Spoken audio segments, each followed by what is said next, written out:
Return for the climactic clash between the forces of good and evil. Return to a galaxy far, far away. Hey, what's going on, guys? War Brothers Collectibles here. Welcome back to the channel. Welcome back to another video. And of course, welcome to what is going to be the final chapter. This is the final episode of what I've been reading and watching recently. So let's go ahead, start the video and take a look at what I've been up to lately. So with it being the Halloween season again, slowly working through the Halloween movies. The first one I watched was, of course, Halloween 4, The Return of Michael Myers. Now, I absolutely love this film. This was made 10 years after the original movie. Jamie Lee Curtis does not return, but it focuses on her daughter, Jamie Lloyd, who's, of course, the niece of Michael Myers. He returns to Haddonfield after escaping from a prison transfer, and of course Dr. Loomis is in hot pursuit. Now, I've always really enjoyed this movie. You know, it is probably one of my favourite sequels of the Halloween series. You know, love the performances by Ellie Cornell and Danielle Harris, and of course Donald Pleasance. They all do an amazing job in this movie. And I just really enjoy this film. You know, it's well shot, you know, well made, good story, great action sequences, great stunt work. And I really enjoy it a lot. I try to watch this at least a few times a year when I'm in the mood for Halloween sequels. And usually I watch Halloween 4 back to back, but I think I'm going to be watching Halloween 5 very, very soon, actually. I've not watched it as of making this video, but I've just been focusing on other things. But Halloween 4, The Return of Michael Myers, return to form for the series. You know, they tried something different with part 3. Audiences didn't really take to it, which is a shame. You know, that would have been an interesting take for the rest of the Halloween series, but they learned that Michael Myers is what the series is all about, and the fans want to see more Michael Myers. So Halloween 4, a nice 10-year anniversary to the original movie. It is a great sequel, guys. So if you're exploring the Halloween sequels, I highly recommend that you check this one out. It is an awesome movie. And then if you've been watching my 4K update videos, a while ago I bought Clint Eastwood Pale Rider on 4K. And as of making that video, I've never actually watched that film. I watched The Outlaw Josie Wales when I bought these two films together. And I really enjoyed The Outlaw Josie Wales, but I'd seen that before, but I'd never actually seen this film, but I'd heard really good things about it.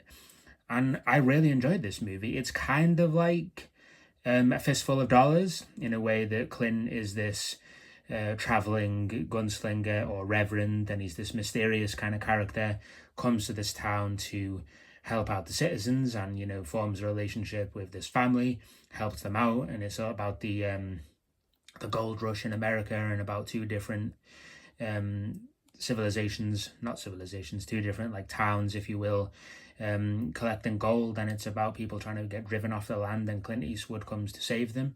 Of course, he is the epic hero of the piece. And it is a really great movie. It looks stunning in 4K. You know, it's set in like the winter in the rocky regions of America, in the mountains. You know, so the atmosphere is great, and it's shot incredibly well. It is a beautiful film to look at. And the 4K is a really good upgrade as well. It's a short movie. It's just under 2 hours. So, you know, I fitted it in one morning when I didn't have much planned. And it went by really quickly. I was hooked to the story, and I really enjoyed the film. So if you're a fan of the Clint Eastwood westerns, you know, I would recommend this one, that you watch it. As I say, it's kind of like A Fistful of Dollars in terms of the story. Bigger budget, of course, and things like that. But yeah, the Pale Rider is a really good one. It's got quite a lot of underlining themes as well, which is kind of powerful. I've been doing a bit of research on the background of this movie, and it is truly fascinating. So Pale Rider was another good one. And then I've not actually got them in the physical media, but I've been watching them on Disney Plus and Netflix. The first one I watched was Anaconda, with Jennifer Lopez, Ice Cube, and Jon Voight. Now, I've always loved that movie. Like, I know a lot of people say, oh, it's so bad, it's good, or it's just a terrible movie. But yeah, it's just a really fun monster movie. Like, of course, it's silly and over the top and, you know, not realistic and things like that. But I've always had a special place in my heart for Anaconda. I've always had a soft spot for it, because it was one of those films that always played late on TV. And I either stayed up late, you know, my parents didn't know about it, and I stayed up late to watch the film, or I secretly recorded it on VHS. And I used to watch it with a mate whenever we had a sleepover. And I've just always enjoyed Anaconda. You know, I just think it's a fun movie. People will criticize John Voight's performance and his terrible accent, but I don't mind it. It's just a fun movie, and I've even done some research into what John Voight thought of the film, and he was proud of his work, and just appreciated it for this silly monster B movie, and not to be taken too seriously, which I'm afraid some people do.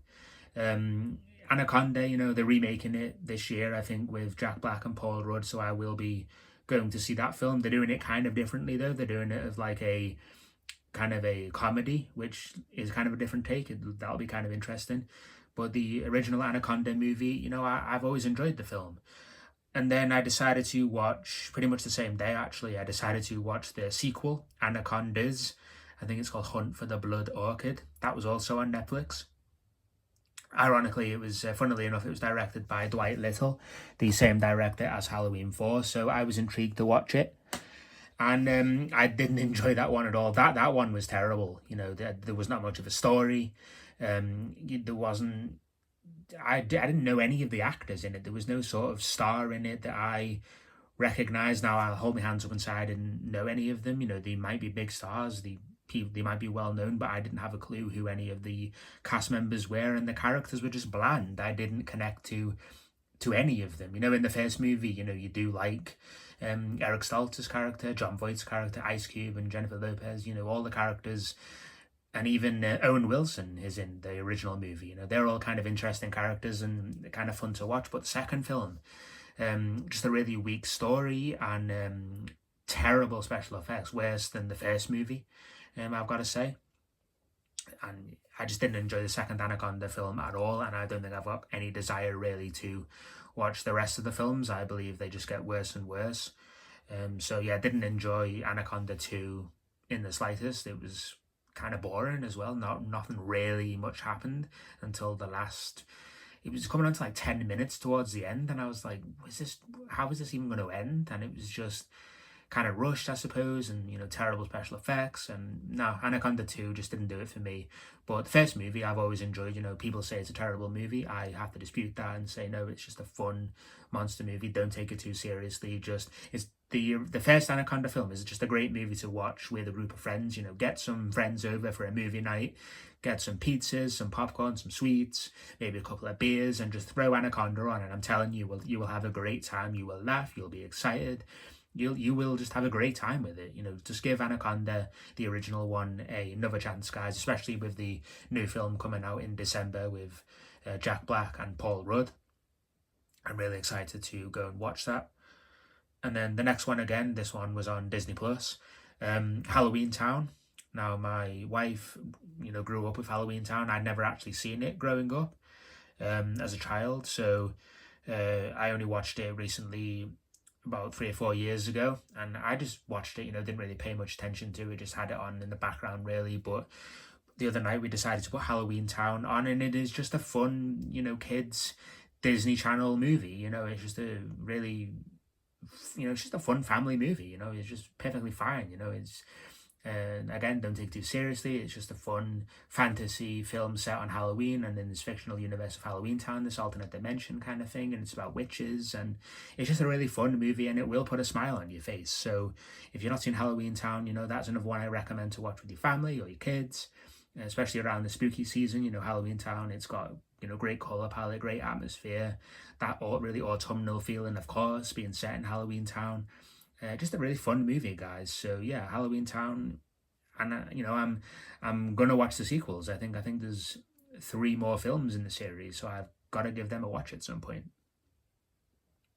And then we're still working our way through Buffy the Vampire Slayer. We finished season 6, and now we're on the final season 7. And yeah, I'm just still really enjoying it. It is an amazing series, and I will be really sad when it's over. I am looking forward to the Buffy revival series. Can't wait to see what that has to offer, and it'll of course be great to see Sarah Michelle Gellar back as the iconic Vampire Slayer character, Buffy. But yeah, I will be truly sad when season 7 is over and we finish watching it. We also are still watching Angel. We're still on season 3, and really enjoying that. That's a great series. I'm going to continue to watch Angel and see how the story develops. I have recently read that it was cancelled at season 5, and it wasn't renewed for a sixth season. So I'm not entirely sure if the series ends, or it's got a good conclusive ending, or it just kind of stops because it wasn't renewed for another season. But I'm really enjoying Angel. Great series, great stories, great character development. I love the really characters arcs of Cordelia and Wesley Wyndham-Pryce. They're probably the best two characters in Angel. They're totally different from how they were in the Buffy series. It's just really great to see them grow as characters and their story arcs develop into really intriguing stories. And they are the best characters in Angel, in my opinion. And we're still really enjoying it. And then just last night, I was in an Indiana Jones kind of mood, and I was like, what, it was a toss-up between giving Crystal Skull another chance, just to throw it on for while we have dinner, or Dial of Destiny. And I decided on Kingdom of the Crystal Skull, just to give it another chance, and I will admit, it's still my least favourite in the entire series. There's many things that I don't like about the film, and it did truly gut me when I first seen it in the cinema. I just didn't enjoy it at all. But last night, I just watched it as a casual watch, didn't take it too seriously. We just put it on while we were having dinner. And I did enjoy it. There is many things that I do love about this film. Harrison Ford is absolutely great in it. He's so physically fit for the role, and he still looks really good and strong as the character of Indiana Jones. The whole jungle chase scene is thrilling, all the fight sequences, but again, just the Shia LaBeouf swinging through the jungle. The character of Mac, I just don't like, the whole double agent thing is just silly. I've got a lot of my thoughts about this film on my ranking of the Indiana Jones series, so I'll leave a link in the description below. Please check that video out if you wish to do so. But yeah, Kingdom of the Crystal Skull, I've got to say I found it entertaining last night. I'm not going to say my opinion has changed. It's still my least favourite, but, I just appreciated the things of the film that I enjoy. The action sequences, the stunts are still great, and the music is still good. And yeah, so I'm not going to say, oh yeah, I really enjoyed it, my opinion's changed. It is not. It's still my least favourite of the series. But last night I didn't mind it too much. It was okay, and it passed 2 hours of the evening while we had dinner. So Kingdom of the Crystal Skull, yeah, and the next one I plan to watch is the Dial of Destiny. I'm not sure when, but I'm going to try and get that in very soon. And then I've also really had a craving to watch Star Wars Return of the Jedi, Episode 6. Now, this is the limited edition DVD that was released with the original theatrical version, but it is just the Laserdisc transfer, as far as I'm aware, as well as, of course, the special edition. Today I actually watched this on Disney+. I do plan to, again, get them all on 4K at some point. This is just the DVD, so I could show it in a physical media form. I do actually, what's cool about this one is this has some characters that I've met. So I met the first kind of Star Wars actress, like celebrity I ever met was Femi Taylor, who it was Jabba's slave girl Ula, who gets killed by the Rancor, the Twi'lek. And she was a lovely person, it was so fun to meet her at my first ever Comic-Con. She was just raising money for her son's charity, I think, as far as I can remember. It was been a long time ago when I met her. I think it was like 10 years ago. But she signed this limited edition Star Wars Return of the Jedi for me. She was absolutely lovely. And it was really fun to meet her and, share her, she was sharing her experience of Return of the Jedi. And it was kind of like a one-to-one sort of thing as well. I went with a friend, and we just sat and spoke to her for like 20 minutes, nice and casual, nice and chilled out. And she was a truly lovely person, and it was a pleasure to meet her. And then I can't remember who this was, but I think it was something to do with the animatronic of Jabba the Hutt. This was at a bigger Star Wars convention that I went to. And yeah, it was just really fun to go to these things and meet loads of different people that were in Star Wars, and, ask them about George Lucas, what was it like on a Star Wars set? What was their experiences like? It's just really fun to do that, meet different people and share our love for the Star Wars franchise. I did watch so obviously it's the only version that's available on Disney Plus, is the special edition. Now, I was born in 1995, so I grew up with the special editions. Of course, I have seen the theatrical version, but, I don't have a problem with the special editions. That, for me, is just a generational thing. They're the Star Wars films that I grew up with, so I never knew any different, so to speak. Return of the Jedi was my favorite Star Wars film for a very, very long time. I always said Return of the Jedi was my number one favorite. I still love it, and I love the triumphant feeling at the end. The good always wins over evil. That sort of thing. Good will always triumph, and it is Return of the Jedi. Anakin returns to the light side of the Force. He's redeemed by his son. I love it. I love all the themes. The action sequences are amazing. The whole thing on Tatooine on Jabba's sail barge is just iconic with the green lightsaber. It is absolutely amazing. But in recent years, of course, I tend to, go towards the original Star Wars film, A New Hope, as my new favourite. But Return of the Jedi, I do still love it. And then in terms of the prequels, I've got to say Phantom Menace and Attack of the Clones are my two favourite prequels. And this was the end for me, by the way. Return of the Jedi, there is no Episode 7. George Lucas said it in a 2005 interview when he finished Revenge of the Sith. He was done. There was no Episode 7. There is no Episode 7. I know things change over time, and eventually he did start planning Episode 7, 8, and 9 before he sold it to Disney. However, Episode 6, Return of the Jedi, is the end of the Star Wars saga for me. There is no more. I do enjoy Rogue One, I will admit that. Didn't care for Solo, the Han Solo film. Did not enjoy that at all. And I totally disregard The Force Awakens, The Last Jedi, and The Rise of Skywalker. They just don't exist, in my opinion. I'm sorry if that upsets people on here, but Star Wars for me is just episode 1 to 6, and it is the rise and fall and tragedy of Darth Vader. And, that's just the way I feel. Return of the Jedi is the end for me, and it is a great ending. It wraps everything up, concludes the story on a brilliant way, and it is just absolutely amazing. And then nothing too much new on the reading material side. I'm still reading The Shining, just a few chapters a night. I'm slowly working my way through it. I'm currently on page, let me just find it, 132, and I'm really enjoying it. It started off like really similar to the Stanley Kubrick movie, and then but of course I do know that the novel in the end is quite different to that film. Stephen King, I think, doesn't even like the Jack Nicholson film, but it has taken kind of a different turn at the moment, and there's a lot more in the novel, because there can be.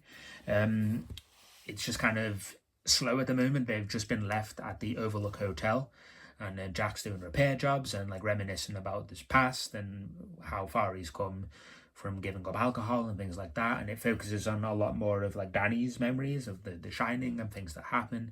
But as a story, and I have read Carrie back in the day, but that's the only real Stephen King novel that I've read. So yeah, I'm really enjoying The Shining, and I will continue to read it until I'm finished. It might take me a while because it is a huge book. But I'm still really enjoying it, and I do try and read it every night just before bed.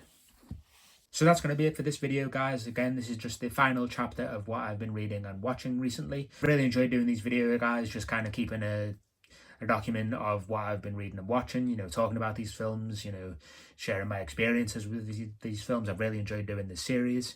If you like this video, guys, and you like watching this playlist, please give this video a thumbs up, and don't forget to check out all the other videos on my channel, especially as part of this series. There is 6 episodes now of what I've been reading and watching recently. I've really enjoyed doing these videos.